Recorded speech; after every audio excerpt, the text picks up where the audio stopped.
Hi everyone, how are you doing? How are you? How's it all going? How's Friday been? I've had a very busy Friday. I've been up since very early making my bread and my sourdough pancakes.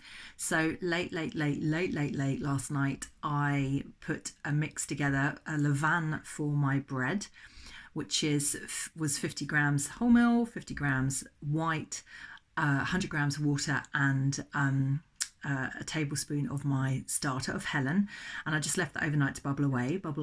Although I have to say that it wasn't looking very good when I got up in the middle of the night. The nights and days that I'm baking, I do get a bit anxious. It's really weird how you're so connected to it, but I got up and had a quick look in the kitchen, and Helen number 5 wasn't really rising like she should. So I brought her into the bedroom. And she went down under the radiator, and she looked a little bit better this morning, thankfully. And I also made some sourdough pancake mix, but that went absolutely crazy. It was like proper bubbly, and I think it's down to the fact that you add sugar in with the mixture. So I think that those little lactobacilli, they absolutely go crazy when they're given a bit of a sugar rush, like the rest of us when we have a sugar rush. So when I got up, my pancake batter was out of this world. It was ready to go. All I had to do was add an egg, some baking powder, some baking soda, a little bit of salt, and some melted butter, and that was it. Literally whack it on the frying pan and start frying. It's super easy. It's an overnight mix, so it gets nice and tangy, like this really nice tangy flavour. But then fry it off, stick it in the oven, have a couple when you're feeling hungry, give them to your flatmates as well, which I did today. They both had breakfast. I gave them breakfast in bed today with a nice cup of coffee, and yeah, Bob's your uncle. Everyone's happy, and you're using your leftover starter because a lot of the time people just get so much of it that they just throw it away. But I really enjoy the fact that I'm only baking every couple of weeks, so the excess starter I always use up. I'm looking into other recipes at the moment. You can do all sorts of things like banana loaf and all sorts of things that you can do. Crackers, nice beautiful really thin crackers that you can have with cheese. So but I just like the idea of doing it for breakfast, having something that you can have for breakfast whilst you're baking your actual loaf of bread. So back to the bread making process. So in the morning with my levain mix, so the other bowl that I had, which I said was in my bedroom, Helen 5 in my bedroom, underneath my radiator, keeping warm and toasty. When I woke up in the morning, she was nice and bubbly, and it was I was feeling much better about it all, because you really do need to get some proper bubbles, some lactic acid and yeasty, what did I say? Say wild yeast in there to get it all going. And if it doesn't look very good, you really need to wait until it does. So I sussed it out, thought, you know what, she's looking a bit better now, and started the process. So you only really need a small part of the levain for your bread baking. So you use I think it's like 90 grams, put that into a separate bowl with water measurement, and then flour, white flour and brown flour, and then that's going to be your loaf. But the rest of that mix, again, are you going to throw that away? No, you're not going to throw that away. What you're going to do is you're going to use it as your starter. That becomes Helen. That becomes the Helen number 6. So the rest of my levain went into a jar like this, and that's gone back in the fridge now. It's really cold, and that will sit dormant until I bring it out to refresh it in a week or so, or actually it might be less time at the moment because there's more time to bake. The only thing is that I tend to hog the kitchen whilst I'm baking, so I always feel a bit bad for my flatmates, which is why making a bit of breakfast for them is always a nice thing to do as a gesture, because you're not taking too much space. So anyway, I had all the bread mixed together, including this levain, and I put the rest of the levain in the fridge for my new starter. So it now becomes a starter. I know it's all a bit confusing. Look it up if you're not sure. I had to, even though I was doing it. And then start the bread process. So basically it's like combining it all together, leaving it for 20 minutes. Then you add your water and your salt. You don't want to put your salt in too early, because what happens is it stops the yeast. It can kill the yeast off, which is actually the same for any bread process. whenever I watch all the professionals on telly, like, oh, James Martin, my absolute favourite, he always says yeast on one side, salt on the other. So then you pick it up, give it a bit of a stretchy thing. I'm not set up obviously at the moment in a cooking way, which would be wonderful, because then I could demonstrate and show online.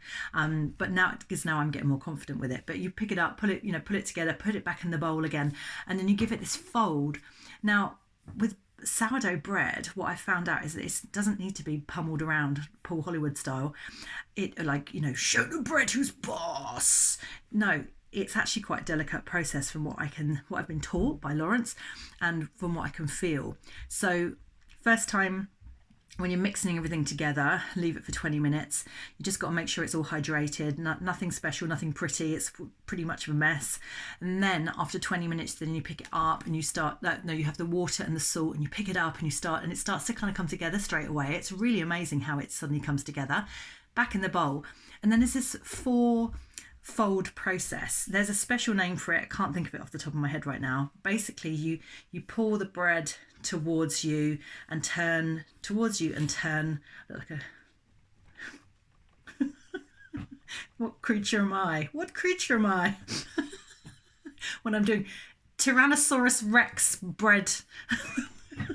They couldn't do much with their hands, could they? But I reckon they'd be good at sourdough.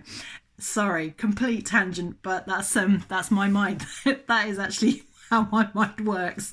Anyway, so you fold it 4 times. If you imagine the clock, like 12 o'clock, 3 o'clock, 6 o'clock, 9 o'clock, and then you turn it over very carefully and plonk it back in the bowl, stick a cover on it and wait another 30 minutes. And that's what you do. You do 6 times of that. So every half an hour, uncover, pick up the dough, get it, like, touch it with your hands, get used to it, and then put it down, do the fold 4 times, and then turn it over very gently, and then cover it again. And it's still quite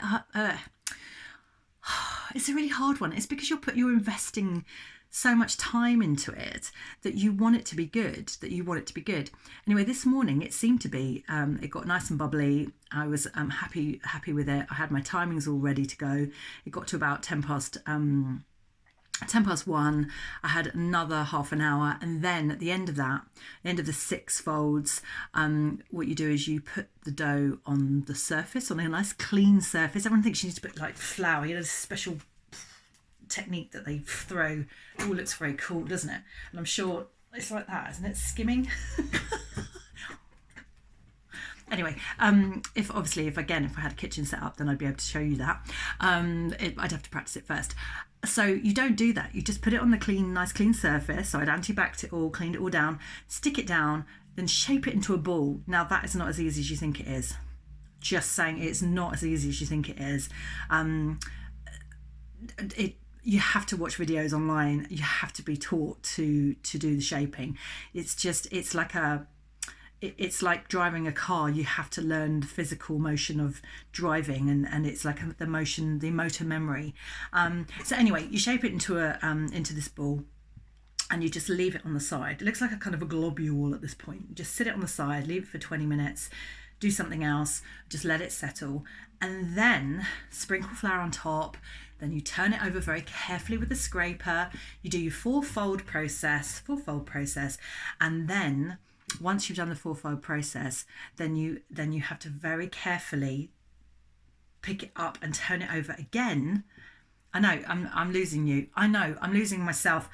But this is number 5 now, so I'm actually not doing as bad as I thought. I thought I was like, really, Janine, you're not doing very well here. But no, this is good. This is good because it's going into my head, because it's an action and a memory muscle thing going on. So I find those things quite easy to remember. So you've got your loaf. It's got the flour on the top, and what you have to do is you have to kind of push the spatula underneath it, and it kind of stretches it out, so you ended up like stretching the top of the loaf. It's just such an art to be able to do, and there's all sorts of things. You've got to stop it sticking to the spatula and blah blah blah blah blah, but at this point it shouldn't really be sticking. So anyway, I would have to demonstrate this. I recommend looking at people online who do this kind of thing, because and I actually recommend going on a course for this particularly, because you do need to learn just the way. You need to look at it, watch it, and then feel it yourself. Feel your way through. So then you plonk. I keep saying plonk. It is a bit of a plonk. You pick up the whole thing and you plonk it upside down in the basket, so the flour bits at the bottom, and then straight in the fridge for slow proving. Apparently that helps to make the sour, tangy flavour. The slower it proves, the better the flavour. So like I said, here we go. I have my gorgeous, I've got to get her back in the fridge again, but my lovely Helen, who's got some lovely, lovely bubbles just here. She's got a gorgeous little bubble. I'm not going to pop it, but I think she's doing really well. This is looking, it's looking, oh, hang on. Oh yeah, she's telling me that she's really got to get back in the fridge for some more proving. But that's my loaf. I'm going to bake her at about 10 o'clock tonight in a really like the hottest I can get the oven, a tray in the bottom with some hot water. There's again processes for that you have to do for a few minutes or so. Might seem a bit overwhelming. If you really are interested in doing some sourdough, I've just spoken my friend Sally through it. I've also got a little group that I've set up, a sourdough group. There's a small amount of us at the moment, but it's just sharing questions, sharing ideas, and just supporting each other whilst we're learning how to bake. What better time than to learn right now in this crisis, where we can make ourselves beautiful bread and feed our families and learn a new skill. So anyway, that's it from me. Hope I didn't lose you too much, but it is a really, really cool thing to do, and I will post my bread later on my Facebook, Instagram and Twitter, so you can see how she turned out.